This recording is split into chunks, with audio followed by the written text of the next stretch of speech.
అనారోగ్యం, ఉద్యోగం, వ్యాపారం అప్పులతో బాధపడుతున్నారా? వెంటనే జేకేఆర్ గురువు గారికి కాల్ చేసి ఈ వెబినార్ లో జాయిన్ అవ్వండి.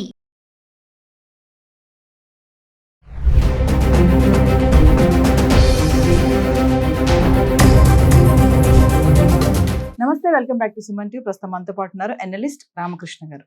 నమస్తే సార్. నమస్కారం అమ్మా. సార్, మరి జమ్మూ కాశ్మీర్ పహల్గామ్ అటాక్ తర్వాత మరి యుద్ధం వస్తుంది అంటున్నారు. మామూలుగా మనం వింటూ ఉంటాం కదా, పిల్లలు కూడా వార్ వస్తుందంట, ఇండియా పాకిస్తాన్ వార్ అంటే ఆల్రెడీ వార్ నడుస్తుంది. ఇప్పుడు ఇజ్రాయెల్ కానీ ఇవన్నీ కూడా, రష్యా అంతా కూడా. మరి ఇప్పుడు ఇండియా పాకిస్తాన్ కూడా యుద్ధం వస్తుంది అని అంటున్నారు. మరి యుద్ధం వస్తే ఏంటి పరిస్థితి, ఎక్కడెక్కడ ఇంపాక్ట్స్ జరుగుతూ ఉంటాయి, మరి ప్రభావం ఎలా ఉంటుంది, వీటి గురించి ఒకసారి. అనలిస్ట్ కాదండి ఈ విషయంలో, నేనైనా డిఫెన్స్ అనలిస్ట్ అలాంటిదేవి కాదు. ఒక సాధారణ పౌరుడిగా ఆలోచించి చాలా కాలంగా ఇవి చూస్తూ ఉన్నాం కాబట్టి దీన్ని బట్టి నేను చెప్పగలను. ఎందుకయ్యా అంటే స్ట్రాటజిక్ ఎసెట్స్ గురించో లేకపోతే ఇంక వాళ్ళ పవర్ ఏంటి, మన పవర్ ఏంటి, ఇవన్నీ విశ్లేషణలు వేస్ట్. ఎందుకంటే యుద్ధం జరిగేటప్పుడు అలాంటివన్నీ ఉపయోగపడవు. అమెరికా చాలా శక్తివంతమైన దేశం, వియత్నాం చాలా చిన్న దేశం. కానీ వియత్నాం మీద అమెరికా గెలవలేకపోయింది. చాలా సంవత్సరాలు కొన్ని వేల మంది సోల్జర్స్ని కోల్పోయి కూడా వియత్నాం మీద గెలవలేదు. కాబట్టి ఇలాగ ఈక్వేషన్స్ పెట్టుకోవడం ఉపయోగం ఉండదు. అర్థమైందండి? కాబట్టి వార్ వస్తే అంటే ఫస్ట్ వచ్చే ప్రశ్న ఏంట్రా అయ్యా అంటే, వారు ఎవరి మీద యుద్ధం చేయాలి? ముఖ్యమైన విషయం ఇక్కడ మనం తెలుసుకోవాల్సింది ఏంటంటే, భారతదేశం ఒక దేశం, దానికి ఆర్మీ ఉంది. పాకిస్తాన్ అనే చోట ఆర్మీ ఉంది, వాళ్ళకు సరదాగా ఆడుకోవడానికి దేశం ఉంది. అది తేడా. అర్థమైందండి? కాబట్టి యుద్ధం చేస్తున్నాం అంటే ఎవరితో చేస్తున్నాం? పాకిస్తాన్ ఆర్మీతోనా? ఇప్పుడు నాకైతే నా దేశం నష్టపోతుందంటే ఆలోచించి భయపడతాం. వాడికి టెన్షన్ లేదు, దేశాన్ని ఇలా ఇసురుతాడు. వాళ్ళు సేఫ్గా ఉన్నంత వాళ్ళకి ప్రాబ్లం లేదు.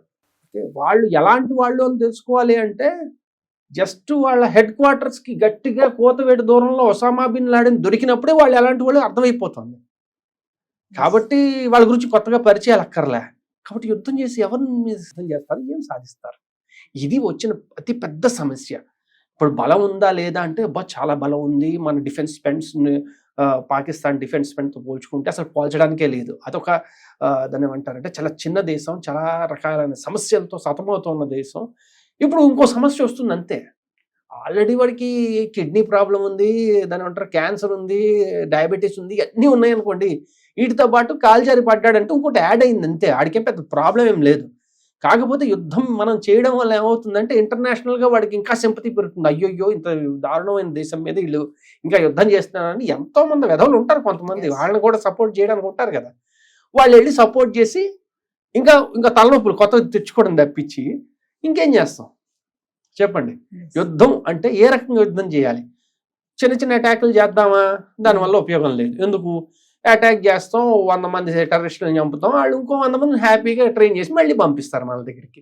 సో లాస్ట్ టైం చేసిన దానికి వాళ్ళు ఏమీ పెద్ద బెనకలేదన్న విషయం అర్థమైపోయింది. కాబట్టి దానివల్ల ఉపయోగం లేదు.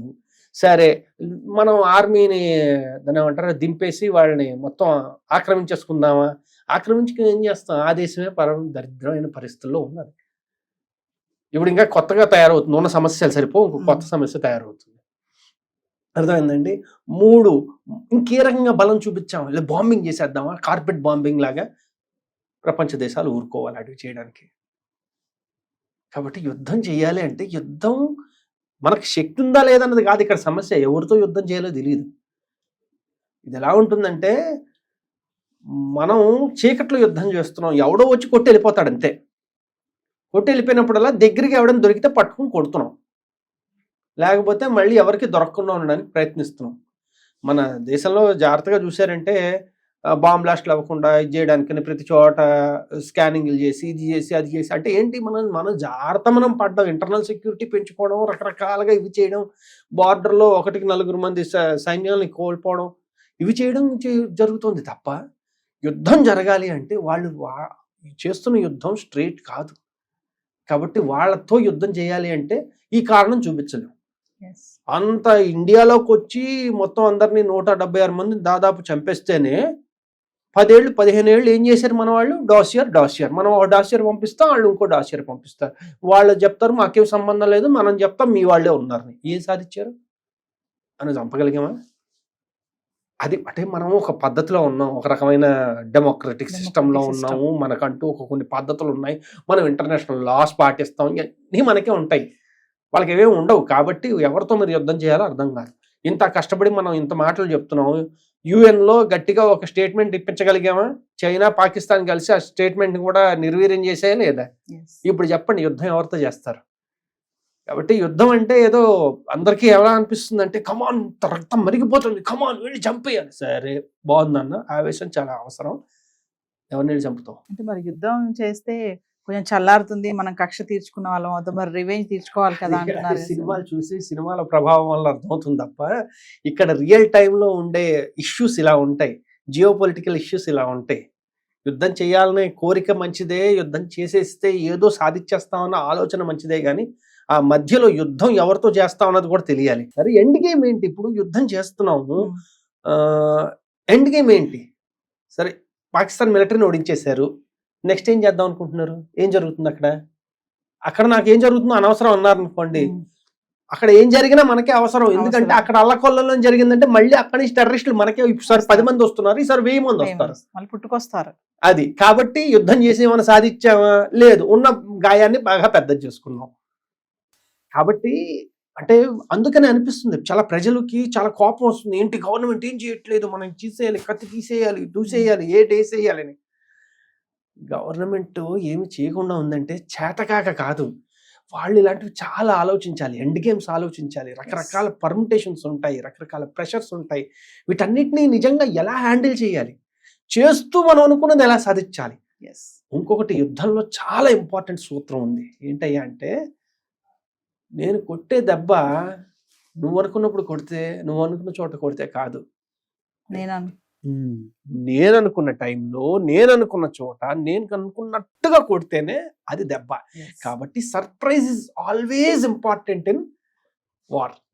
కాబట్టి ఒక లెంపకాయ కొట్టిన వెంటనే కొట్టేసామని ఆనందం, ఆ క్షణికమైన ఆనందం వస్తుందేమో, కానీ ఈ స్ట్రాటజిక్ ఇంపరేటివ్ ఏదైతే ఉందో, ఆ స్ట్రాటజిక్ ఇంపరేటివ్ చాలా ఇంపార్టెంట్. అందువల్ల ప్రజలు కొంచెం ఈ సమయంలోనే చాలా పద్ధతిగా కాస్త ప్రశాంతంగా ఆలోచించి, ఎస్ మన గవర్నమెంట్ అంటే ఇది బీజేపీ గవర్నమెంట్ కాబట్టి మీరు సపోర్ట్ చేయాలో, లేకపోతే ఇంకేదో మన దేశాన్ని ఇప్పుడు మనం పాలించే ఒక అధికారం ఇచ్చినందుకు గాను వాళ్ళని మనం నమ్మడం అనేది మొట్టమొదటి పని. లేదు ఇంకేదో చేయాలనిపిస్తుంది, through proper channels, why don't you communicate. ఇప్పుడు ఏంటంటే మనకు అందరికీ చాలా యూట్యూబ్ ఛానల్స్ ఉన్నాయి, ప్రతి మొబైల్ ఉన్న ప్రతి వాళ్ళు ఒక దాన్ని ఏమంటారు ఇన్ఫ్లుయెన్సర్ అవ్వచ్చు, కానీ మనం మాట్లాడే మాట బాధ్యతాయుతంగా ఉందా లేదా, అండ్ వాళ్ళ పరిస్థితి ఎలా ఉందన్నది కూడా తెలుసుకోవడం ఇంపార్టెంట్. కాబట్టి ఇప్పుడు యుద్ధం రావడం అంటే చేసేయచ్చా అంటే, ఎవరితో చెయ్యాలి, చేస్తే ఏంటి ఎండ్ గేమ్, దాని కాన్సిక్వెన్సెస్ ఎవరు భరించాలి, మళ్ళీ గవర్నమెంటే కదా.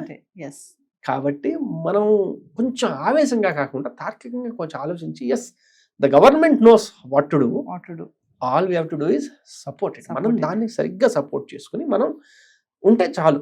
కాబట్టి యుద్ధం వస్తుందా అంటే ఏమో వస్తుందేమో, వస్తే ఏం జరుగుతుంది, దీని అన్నిటికీ మన కంక్లూజివ్ ఆన్సర్స్ లేవు, కానీ చేసేయాలి అనే ఒక ఆవేశం ఏదైతే ఉందో దానికి మాత్రమే నేను సమాధానం చెప్తున్నా. చేసేయాలనే ఆవేశం ఉండడం తప్పులేదు, కానీ అది అనుకున్నంత ఈజీ ఏం కాదు. అది ఓకేనా.